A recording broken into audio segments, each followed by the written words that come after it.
A very popular technique used with acrylic painting is called pouring. Maybe you've heard of it, but basically it's a very simple thing.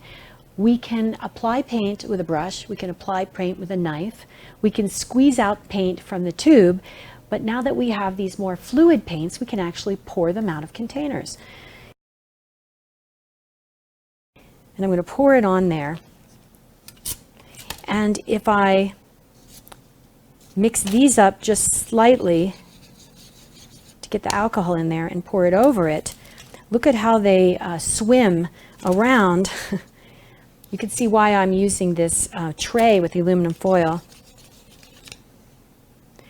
And there's lots of ways to do this. And then I'll just pour it over it.